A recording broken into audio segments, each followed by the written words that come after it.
Hello friends, हमारे YouTube channel national safety solutions में आपका स्वागत है। आज का हमारा टॉपिक है साइकिल का इंस्पेक्शन कैसे करें। आज इस ट्रेनिंग के दौरान हम जानेंगे साइकिल के विषय में, टाइप्स ऑफ साइकिल, साइकिल के कौन कौन से पार्ट्स हैं, साइकिल में क्या क्या और कैसे चेक करें, साइकिल को किस कंडीशन में रिजेक्ट करें।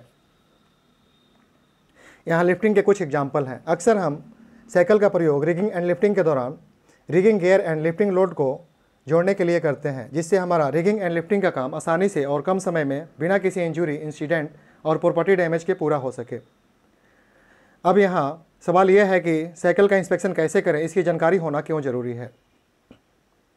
क्योंकि यदि हमें साइकिल का इंस्पेक्शन कैसे करें की जानकारी नहीं रहेगी तो हम साइकिल के डिफेक्ट्स की पहचान नहीं कर पाएंगे और डैमेज साइकिल के यूज से इंसिडेंट, इंजरी और प्रॉपर्टी डैमेज हो सकती है।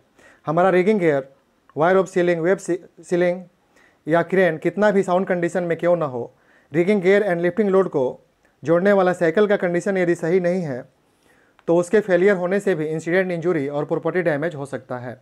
डैमेज साइकिल की वजह से प्रॉपर्टी डैमेज हो सकता है, किसी की जान जा सकती है या किसी को इंजरी हो सकता है या प्रोग्रेस हैम्पर हो सकता है।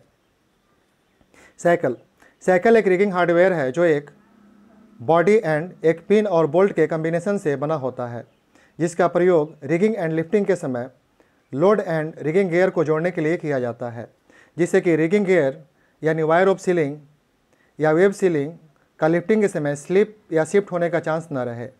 साइकिल जनरली दो प्रकार के होते हैं। पहला, एंकर साइकिल। एंकर साइकिल को जनरली हम बो साइकिल के नाम से जानते हैं। दूसरा, चैन साइकिल। चैन साइकिल को जनरली डी साइकिल के नाम से जाना जाता है। यहाँ कुछ एंकर साइकिल या बो साइकिल के एग्जाम्पल्स हैं। यहाँ कुछ चैन साइकिल या डी साइकिल के एग्जाम्पल्स हैं। Part of cycle. जिस प्रकार हमारा शरीर कई अंगों से मिलकर बना है, ठीक उसी प्रकार साइकिल का निर्माण भी कई पार्ट के मिलने से होता है। पहला, क्राउन या बो। दूसरा, पिन हेड। तीसरा, लग्स। चौथा, जॉ और थ्रोट। पांचवा, पिन। छठा, क्लियरेंस। अब हम यहाँ साइकिल के पार्ट्स के थिकनेस का मेजरमेंट कैसे करें के विषय में जानेंगे। पहला, जॉ इनसाइड विथ। दूसरा, पिन डाया। तीसरा, बॉडी डाया। चौथा, इनसाइड लेंथ। यदि आपको डी साइकिल या बो साइकिल के इंस्पेक्शन के दौरान नीचे दिए गए कंडीशन में से कोई भी कंडीशन दिखाई दे तो डी साइकिल या बो साइकिल को रिप्लेस कर देनी चाहिए एज पर ASME B30.926 के गाइडलाइन के अनुसार। मिसिंग मैन्युफैक्चरर्स नेम और trademark and rated load identification. यदि मैन्युफैक्चरर का नाम, ट्रेडमार्क और रेटेड लोड डी साइकिल या बो साइकिल पे नहीं लिखा है या मिट गया है या मिसिंग है तो उस डी साइकिल को हमें रिप्लेस कर देनी चाहिए। Indication of heat damage including weld spatter और आर्क स्ट्राइक्स। कभी कभी साइकिल हीट होने की वजह से या रिगिंग एंड लिफ्टिंग के समय वेल्ड स्पैटर या वेल्डिंग आर्क के कंटेक्ट में आने की वजह से डैमेज हो जाता है। यदि आपको डी साइकिल या बो साइकिल के इंस्पेक्शन के दौरान इस प्रकार का कोई भी डिफेक्ट्स दिखाई दे तो उसे रिप्लेस कर देनी चाहिए। एक्सेसिव पिटिंग और क्रोजन। इम्प्रॉपर स्टोरेज या इम्प्रॉपर हैंडलिंग या ज़्यादा पुराना होने की वजह से डी साइकिल या बो साइकिल पूरी तरह से रस्टेड हो जाता है, जिसका असर उसके ब्रेकिंग स्ट्रेंथ पे पड़ता है तथा उसका ब्रेकिंग स्ट्रेंथ कम हो जाता है, जिससे उस डी साइकिल के फेलियर होने का चांस रहता है।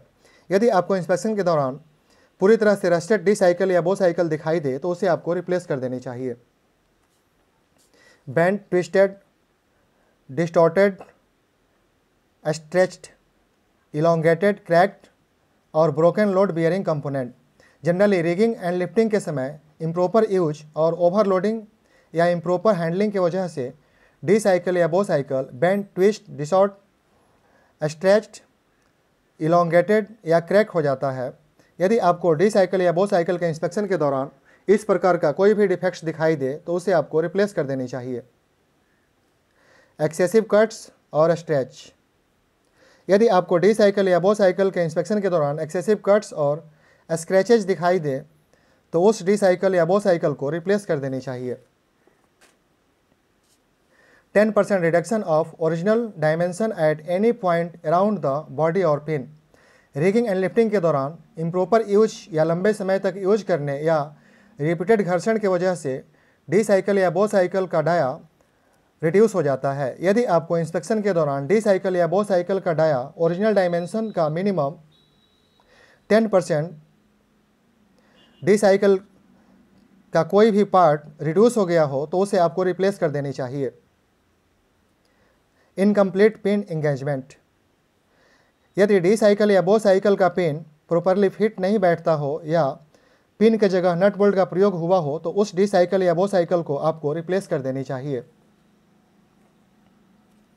Excessive thread damage. यदि डी साइकिल या बो साइकिल का थ्रेड या उसके पिन का थ्रेड डैमेज हो गया हो तो उस डी साइकिल या बो साइकिल को आपको रिप्लेस कर देनी चाहिए। Evidence of unauthorised welding. कभी कभी रिगिंग एंड लिफ्टिंग के दौरान लिफ्टिंग लोड को वेल्डिंग के द्वारा फिक्स करते समय डी साइकिल या बो साइकिल वेल्डिंग रड या वेल्डिंग होल्डर के कांटेक्ट में आ जाता है, जिससे उसके ऊपर वेल्डिंग का मार्क पड़ जाता है या उसका बॉडी मेल्ट होकर डैमेज हो जाता है। यदि आपको इंस्पेक्शन के दौरान ऐसा कोई डिफेक्ट्स दिखाई दे तो उसे आपको रिप्लेस कर देनी चाहिए। Other condition including visual damage that cause doubt as to the continued use of the shackle. Other condition या विजुअल डैमेज जिससे डी साइकिल या बो साइकिल के कंटिन्यू यूज पे डाउट क्रिएट होता हो। यदि इस प्रकार का कोई भी कंडीशन या स्थिति डी साइकिल या बो साइकिल के इंस्पेक्शन के दौरान दिखाई दे तो उसे आपको रिप्लेस कर देनी चाहिए। उम्मीद करता हूँ ये वीडियो आपको पसंद आया होगा। अगर आपको ये वीडियो पसंद आया हो तो हमारा चैनल सब्सक्राइब करें, लाइक करें, बेल आइकन को दबाएं, कमेंट करें। यदि आपको सेफ्टी से रिलेटेड किसी अन्य टॉपिक पे जानकारी चाहिए तो वो भी कमेंट में लिखें, हम आपके लिए उस टॉपिक पे वीडियो बनाएंगे। प्लीज़ इस वीडियो को शेयर करना ना भूलें। Thank you for watching.